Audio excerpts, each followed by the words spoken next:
Are you feeling lost in a digital wilderness? Welcome to Lost in Cyberia. We are your guide to navigating the world of cyberspace. So whether you're a tech enthusiast or you're looking to land your first job in InfoSec, we're here to break things down into bite-sized pieces so that you don't have to.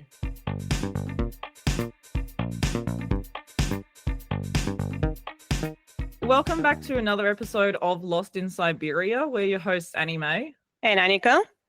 And today we've got two guests on the show today. These are our first international guests. So we've got Betta, Lyon, Delsordo and Clarissa. So I'll quickly just introduce Betta. So Betta began her cyber journey at the age of 13 when she started teaching herself to code. This grew into freelance web development work for small businesses in Montana, where she soon realized she needed to know more about application security to keep her clients safe. She began learning more about secure coding and interned with a hacking firm and realized she was pretty good at it.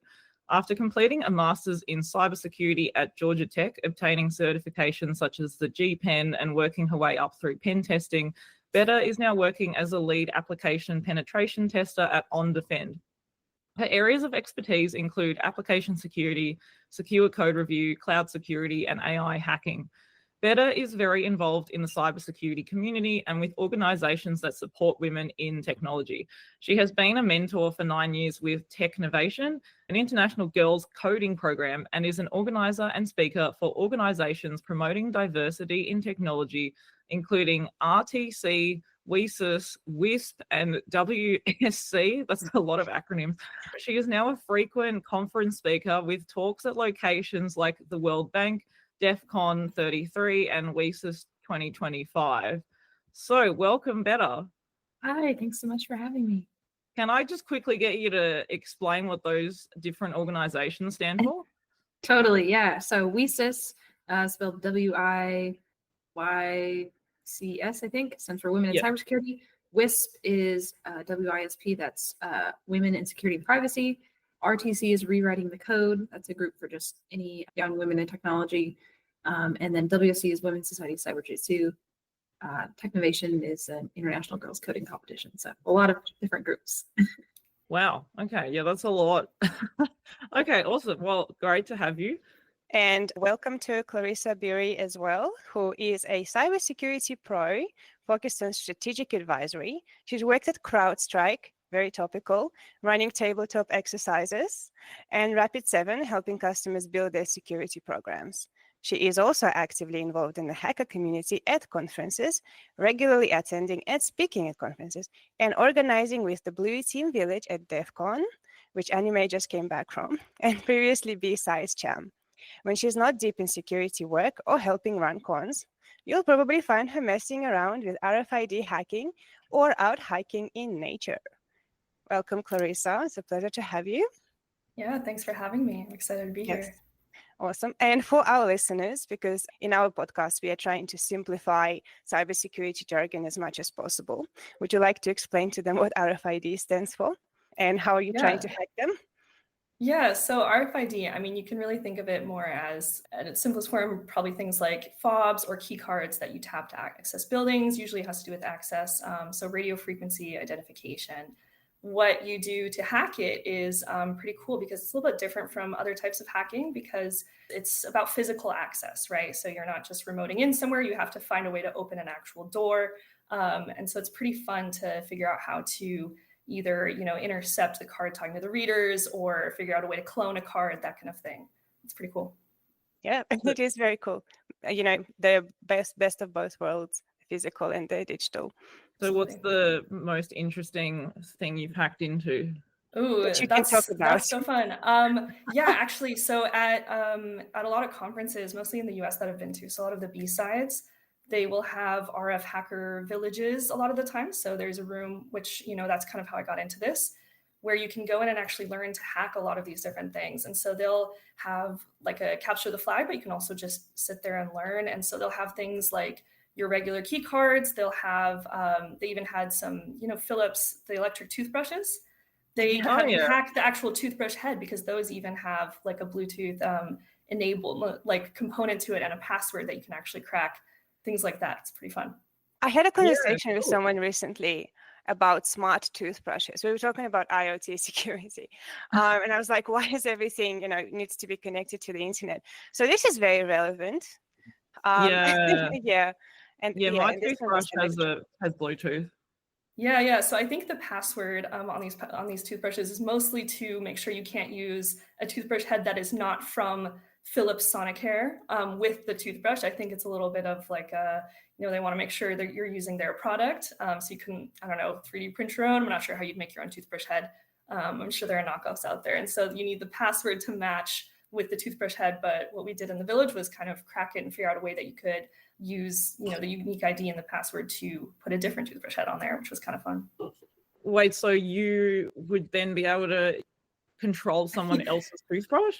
Not exactly, not for what we were doing. It was sort of just a smaller flag, but it's essentially that you could use any toothbrush head, even if it's not one that matches with the toothbrush itself on it. So if you didn't want to pay the premium for those, I think you could probably find a way around it. But more interestingly, there are some other pretty cool challenges they have about hacking different kinds of key cards and fobs and stuff. Right. Okay. Yeah, I was imagining someone was brushing their teeth and then you change the setting while they're brushing their teeth. It's like gaslighting, just like turn it off, randomly at random times. Like, no, I didn't charge. Why isn't it charging yet? Exactly. It's a tactic to make someone go crazy. Imagine if you hacked into every single IoT. I think they did it in it like Mr. Robot, where like all the lights starting to go, and shut down. Yeah. Okay, cool. Well, let's talk about DEF CON because that just happened last month. And so, it's middle of September now when we're recording. So sure, you should say that as well. So Betta and Clarissa, you're both involved in DEF CON in different ways. So Betta, it was your first time speaking at DEF CON, but you spoke at one panel event and you spoke in like a workshop event. Yeah. Yeah, cool. So did you want to talk about that? Yeah, totally. Yeah, it was an incredible experience to speak there. Like that's kind of something I had never imagined doing this early in my career. So definitely very exciting. So I did one workshop on public speaking for nervous hackers. And then I did a panel with Blue Team Village on AI implementation and security teams. Which is funny because I'm not typically a blue teamer, but they wanted that kind of like offensive perspective in there as well. So that was wonderful. And then I was also volunteering. I was a lead volunteer with Women in Security and Privacy there, so helping run their booth throughout the conference. So a lot of great stuff. I'm very interested to know like what the women in security privacy do, because forgive my ignorance, this is the first time I heard about them. But are you able to tell us a bit more? Sure. Yeah. There's a ton of different like women in cybersecurity groups around the world. And I think some of them are different regional focuses. So Women in Security and Privacy, I think, started in San Francisco and it's recently expanded across the US. And they're just now, I think they have a few chapters in Europe and maybe South Africa. So I don't know if they're in Australia yet, but I like them. Yeah, they're a really cool group because they have no membership fee. It's more like a place to share resources and they have a ton of conference scholarships. That's kind of one of their main focuses. So we had I think at least 30 people at DEF CON on scholarships from around the world and like also providing like travel stipends and stuff. So it's kind of like to increase the presence of women at cybersecurity conferences, which is pretty cool. Yeah, cool. And from the talk that you did on helping people present at conferences, what did you find were some of the main reasons people didn't feel like they were ready? Yeah, totally. I think there's a couple things. So the first is that I think people don't truly understand like their audience or why they would speak somewhere. And I always say to people, you're always speaking to people that are less knowledgeable about you than something. So if you're invited to speak about something, it's because you're an expert. And you should never feel like people in the audience are like too smart for you. Like if they are, then they're in the wrong talk, right? So if you're giving like a talk on intro to Nmap, the creator of Nmap walked in the room, like they're in the wrong talk, right? You're giving a talk on something that you know more than people about. So I always have people start with an idea of like, go practice in like a middle school or a public library or senior home about like how to stay safe online. Like we can all do that. You know that much. And then slowly like get more and more technical for like smaller conferences, universities and bigger conferences. So I think that's one thing. And then people are also really afraid of bad questions. Kind of like the mean people that are going to like tear you down, whatever. So I did a lot of exercises on, how to like either get around bad questions or redirect things to keep conversation moving and that sort of stuff. So I think hopefully it really helped. I think saw some progress in the session there. Yeah. That's really cool that you talked about that, because I've definitely been in a couple talks where, I mean, it's really rare. I've been to a lot of talks. I've even given some, but I've seen a couple hecklers every once in a while. And, that's something that's really good to prepare for beforehand. But yeah, I mean, overall, great community, but it's good that you're talking about that. That's really cool. How do you prepare for hecklers, like for people that will interrupt your talk for bad questions beforehand? Well, to be honest, I think it hasn't exactly happened to me yet on any of my talks, but I will say that, in life when it's happened, it's generally more of I sort of address it with a little bit of humor, and worst case scenario, you say, come up to me after the talk. We'll, we can go through it a little bit more. Whether or not I'm hoping they actually come up to me after the talk is a different story, but it's just when you're up there, you have limited time, so you want to be able to keep to what you're doing. I feel like also most of the time, I haven't experienced someone heckling me, but when I've seen it happen to other people, it often, I don't know, it kind of says more about the person doing the heckling than the person who's up there actually giving the talk. And more often than not, it's usually some kind of insecurity that they have, or they're angry about something, but they're not actually directing it at the speaker. It's more just like a general kind of concern that they have, or half the time they don't actually know what they're talking about. Yeah. I do improv comedy and have been performing before in my life, so definitely got hecklers, which is funny because we're doing improv, so we actually are not prepared at all. So I don't know what they can heckle us about. But a lot of times is, again, very connected to what you said, Clarissa, is address it with a bit of humor, or we actually invite them to join us. So, which is a terrifying experience, I guess, back to your point, Annie-Mei, if they don't actually, they're scared themselves, or it comes from some kind of personal insecurity. Well, they usually do refuse, but if they come, they're like, oh, okay, well, now that I'm up here, it's not as fun, is it? I don't know if something you can prepare for, but if you do enough talks and if you are very experienced, that just comes naturally. Totally. I think the spoiler alert, when you tell people to come up afterward, they never do. So they're always, they just want to make a scene and take time. So that's my go-to. Yeah, it's like, oh, let's talk about that more later. And yeah, they don't. So That's a shame. They're like, oh, I really liked your unsolicited feedback on your presentation.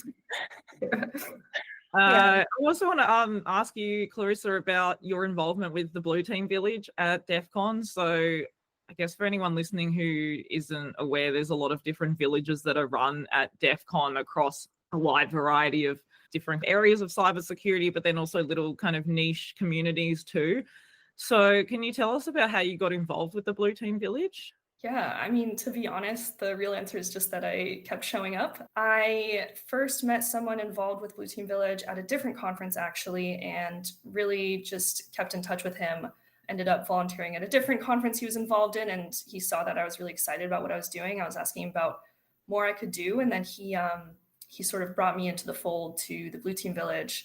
And I think I've heard a lot of people get more involved in conferences that way, where you kind of you show up, volunteer, get to know people. And honestly, if you're just excited and you can show that you're dependable and you're going to be there, essentially, there are a lot of different ways and a lot of different opportunities you can have. What are some of the more exciting things that you've been involved in with the Blue Team Village?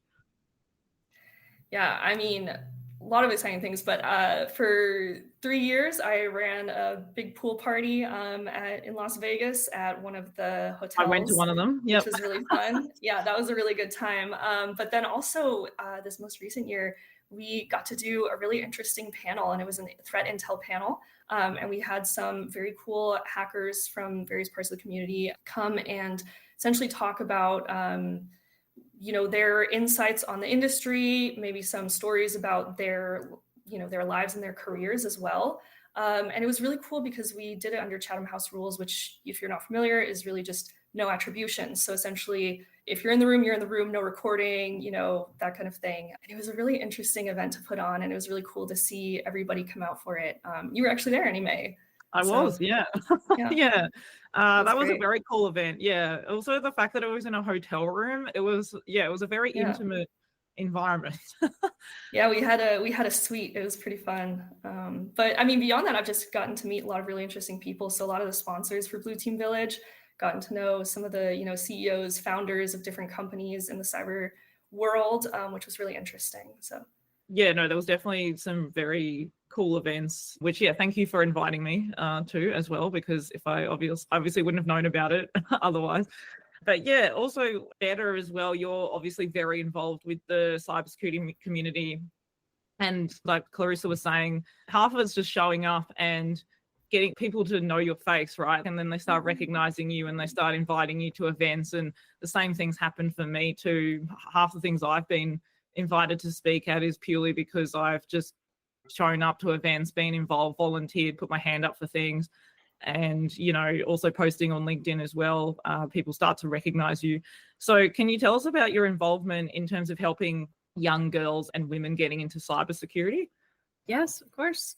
Yeah, I think you touched on a lot of great things. And part of being involved in the community is that when you help other people, they help you. And it's like this cycle of building a network in the community. I think people often focus on networking as like, oh, if I get laid off, I'm going to reach out to people and they're going to help me find a job. But it's this thing that's ongoing where you're always helping people. You're not always expecting something back because eventually you're going to need it and may not be able to give something back. And it's like building community that way. So I just really try to be the mentor that I didn't have when I was first starting out. Like there's not a lot of women in cybersecurity in Montana, where I'm from. For a long time, I guess it's been 9 years now, I've been mentoring girls in the Technovation Challenge, which is like an international coding competition. So teams of girls all around the world build like apps to solve some kind of community problem. And the top winners get flown to like San Francisco to compete for like money to start their apps. And I actually had a team this year that was the North America honoree. So they were like runner up. They didn't get to go to San Francisco, but that was really incredible. I'm just really proud of them. And, you know, I mentioned a lot of the groups that I'm involved with, but again, like I get a lot of my speaking engagements from that stuff as well, because people heard me speak at some conference I was at and they're like, hey, come do this here, or come speak at my club at my university or whatever. And that just like magnifies into this thing that once you show people, oh, I can do this, they want you to come do it for the other stuff they're involved in. So I just say to people, like, you have to post on LinkedIn, otherwise no one's going to know the cool stuff you're doing. And it can be nerve-wracking at first, but like it just like goes exponential from there once people get excited about the things you're doing. I think it's very important how you post, because I think especially with the rise of Gen AI, I feel like I have been reading the same post all over again, unfortunately. Yeah. I got invited to speak at a lot of things because I know Annie-Mei.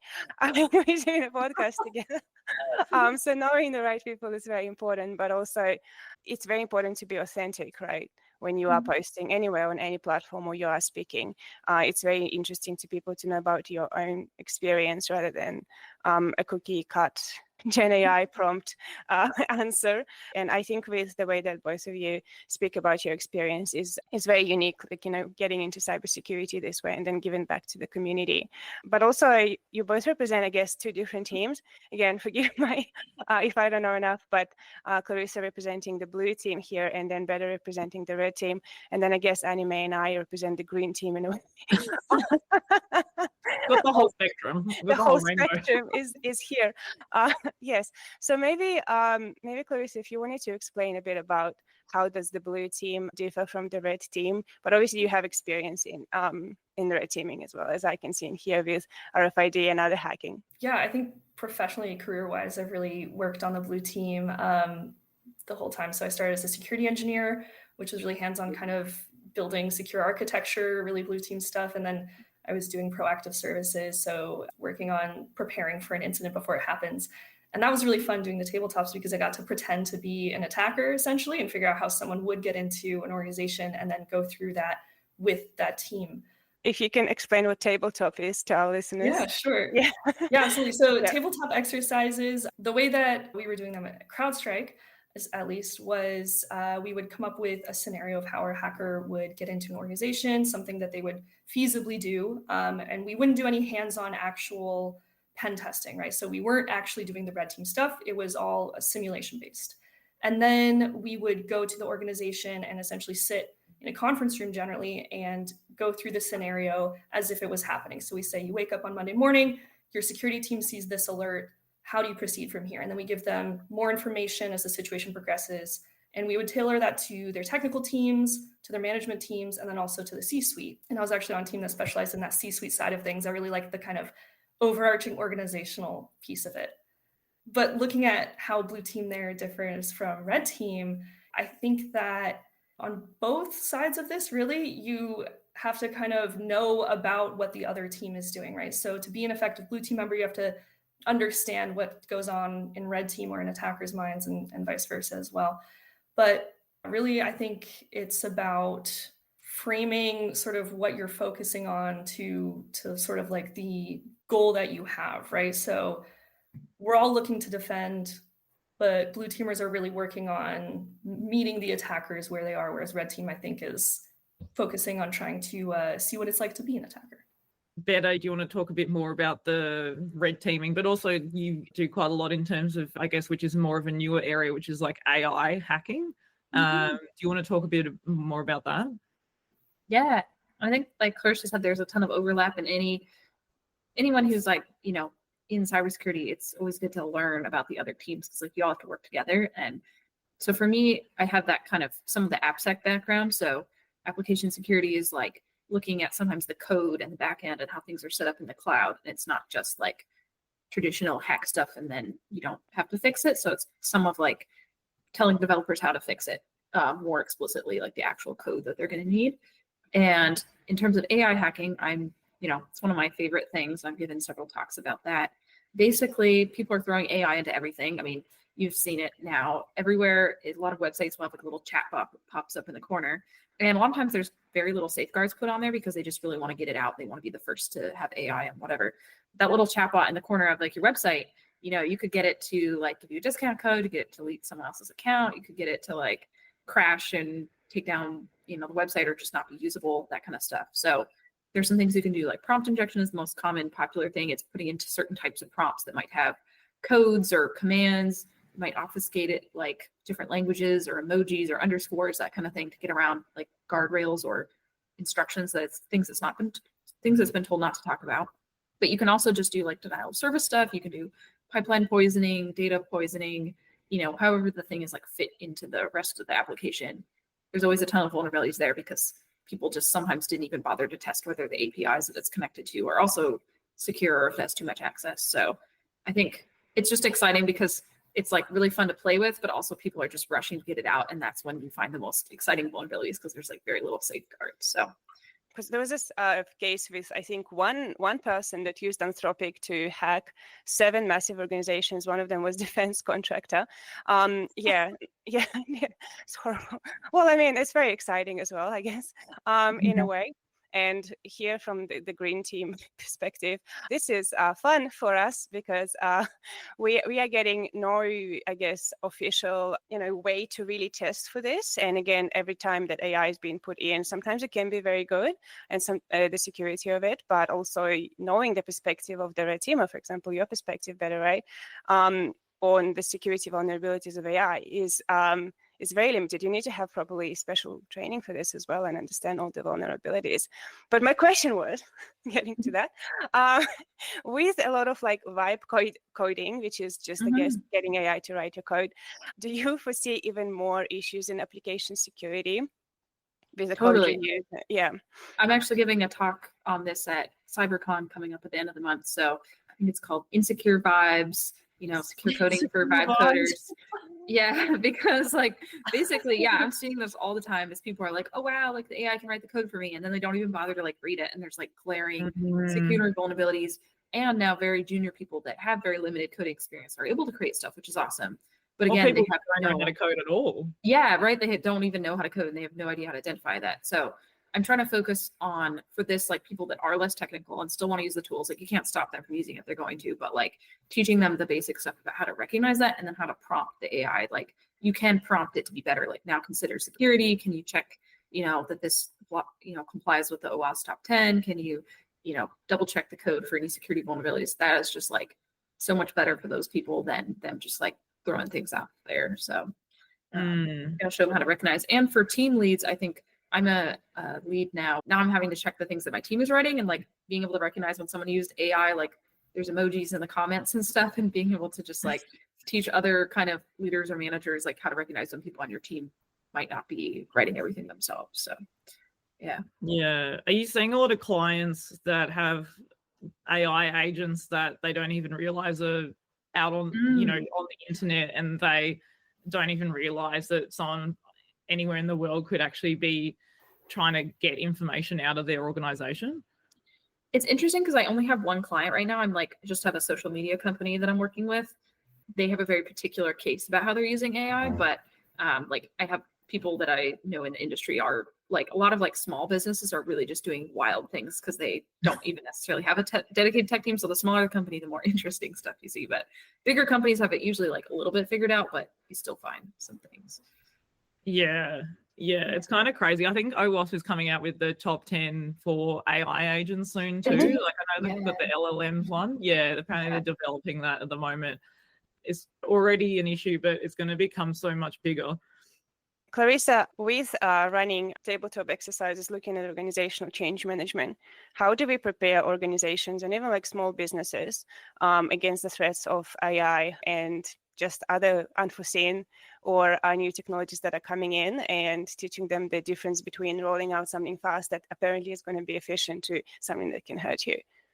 I mean, it's a great question. I think the answer to that is really more funding for security programs, investing in people and in tools that will help you. But I think a lot of it probably has to do with what Betta talks about in AI hacking and kind of the best ways to stay safe that way. But I don't have a great answer for that because really, especially for smaller businesses, it can be really difficult to defend against any type of cyber attack, let alone newer ones that are coming out, AI.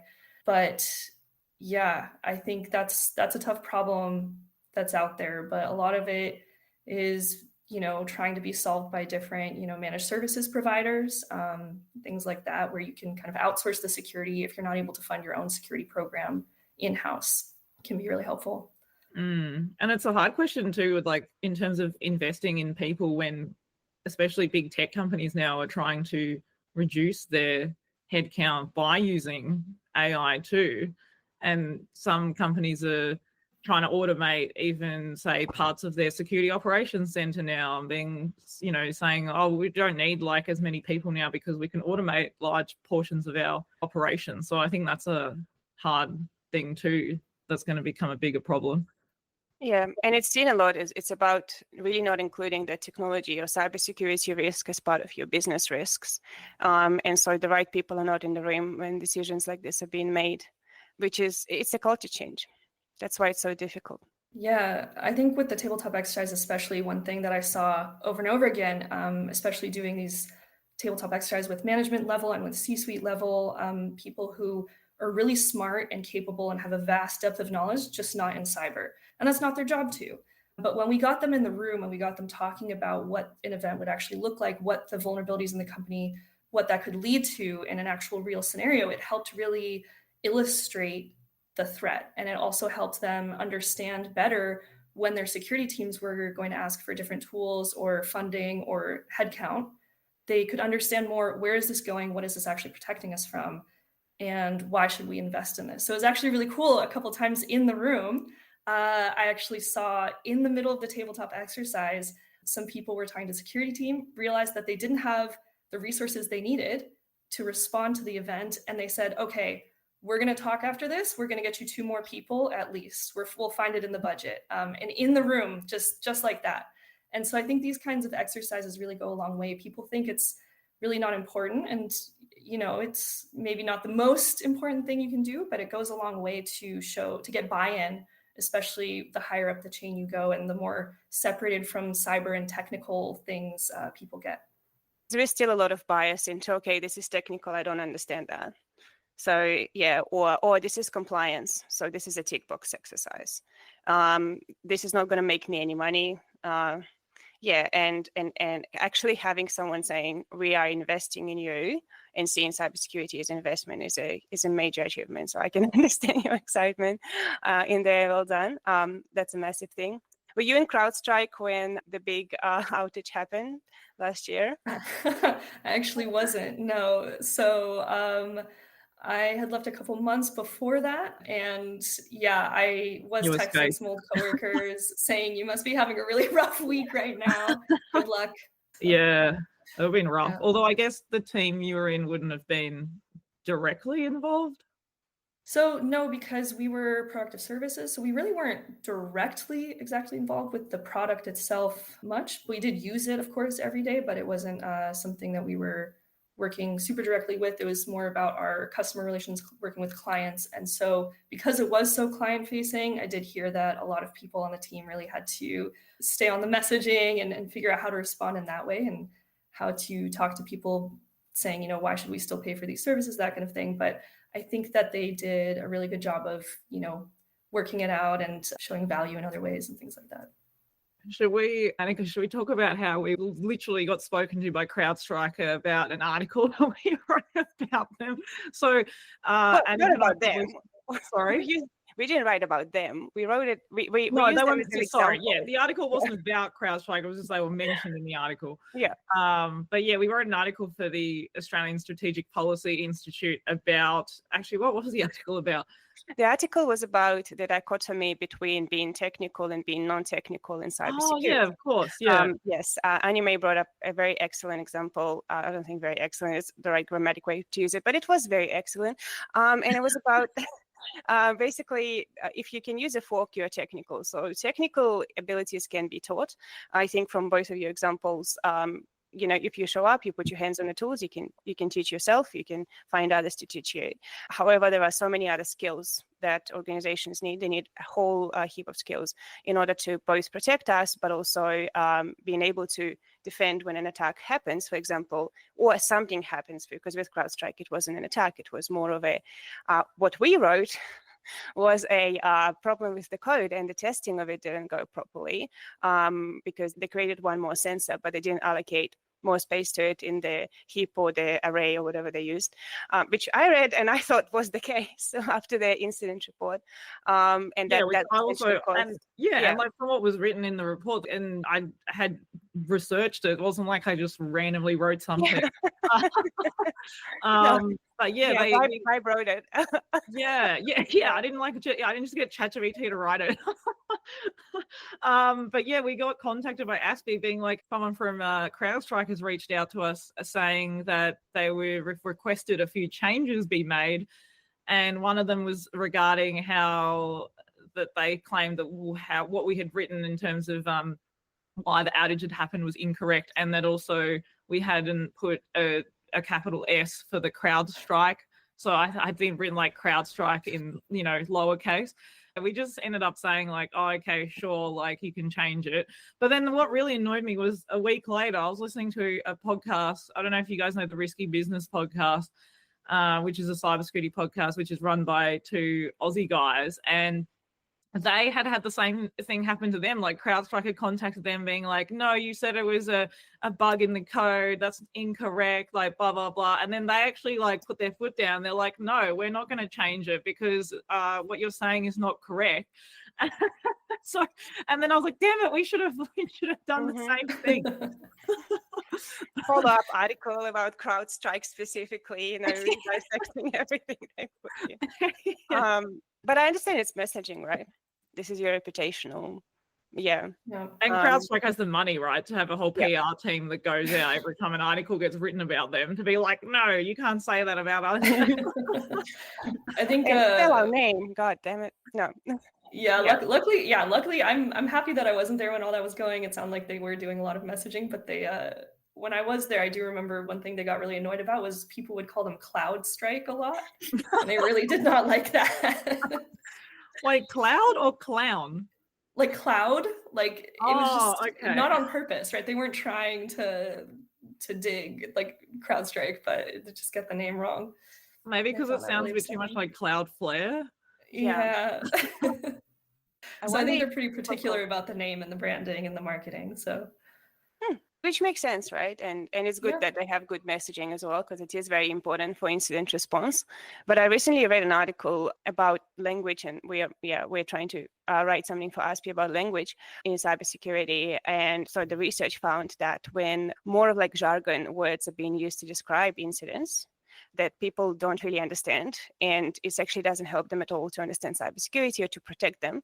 And when people simply explain to them what happened, for example, there was an error in the code, Like that's pretty simple, even for a layman to understand. People showed much better understanding of what happened. But it didn't matter if they were talking about very difficult technical concepts like Stack Overflow. That didn't help at all. So that's where, yeah.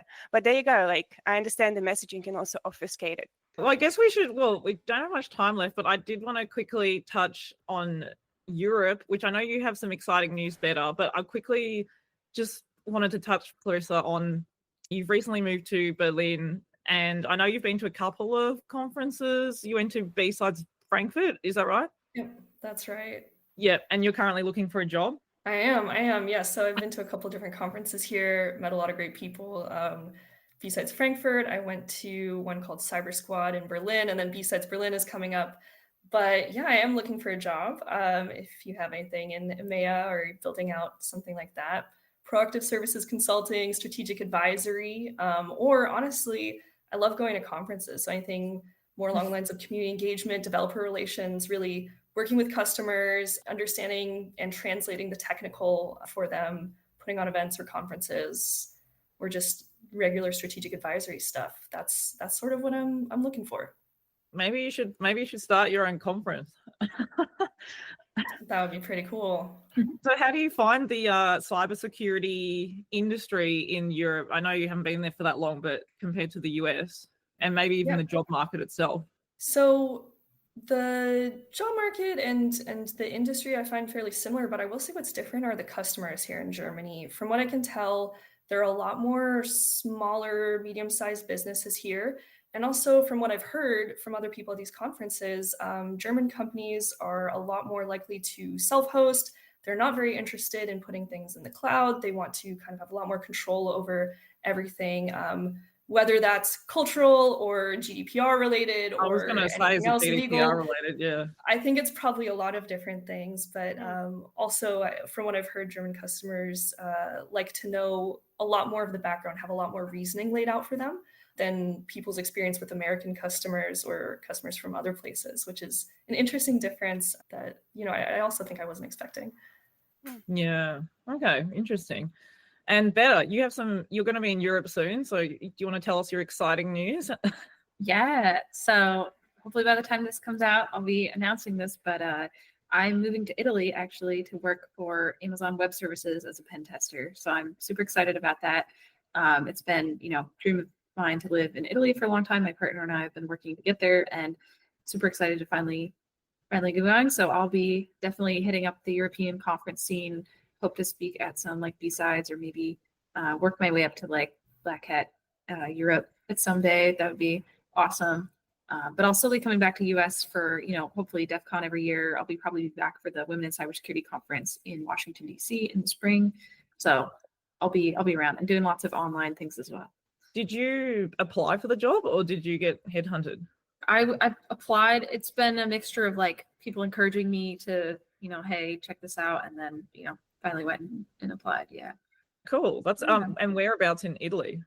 It's actually remote in Italy, which is pretty funny that they're sponsoring my visa for that. I think it also has to do with GDPR. Being US user data or the EU user data has to stay in the EU. And if I'm touching that in security testing, then I get to be there. So I'm not going to complain at all.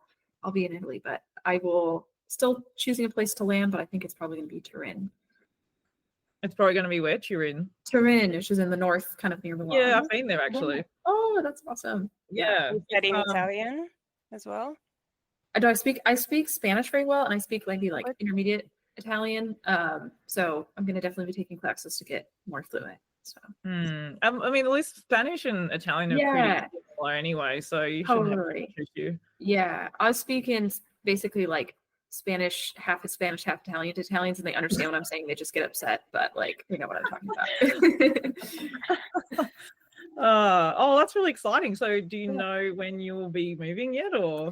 It will probably be mid-October, starting the job in mid-November, but I'll be hopefully mid-October time. This will be out there on the interwebs. So yeah, very cool. Okay, well, good luck with everything, and thank you. Don't get too. I was going to say, don't get too fat from eating all the pasta. That's probably not the right thing. See, that's the dangerous thing about Italy. It's too nice of a place to be. Don't forget us Yeah. when you're very famous Oh, worldwide. thank you. I'd say the same to you guys. Yeah, maybe we'll see each Yeah. other at some of these European conferences coming Yeah, up. I hope so. Yeah, no, I definitely I want to go to a few conferences in Europe next year because I feel like I've been to quite a few in the US now, so I feel like it's time to branch out and go to some other ones. Lake Como is apparently a popular conference destination, so Really? Oh my god, Yeah. Lake Como is beautiful. I've been there once. yeah. Actually, So I think yeah. that's why everyone wants to have a conference there. Much nicer than Vegas, in my opinion. So Well, just probably slightly different vibe. yes. Yeah. Okay. Very cool. All right. Well, thank you both of you for coming on to the podcast today, and good luck with your job hunt, Clarissa, and good luck with the move, Betta. Thank you. It was awesome Thank speaking with you you. guys. Cool. All right. Well, thank you everyone for tuning in again to this episode of Lost in Cyberia. And we'll catch you next time. Bye. Bye. Yay. Thanks, guys. This is great. It will be interesting to speak to you, Betta and Clarissa, in like 6 months or a year's time and see how it all works Yeah. out. That's cool. Yeah. Where we're at. Yeah. Hopefully by then I will have a job. Yeah, that's what I mean. I'm like, okay. Yeah, we'll just do like check-ins, like, does Clarissa have a job?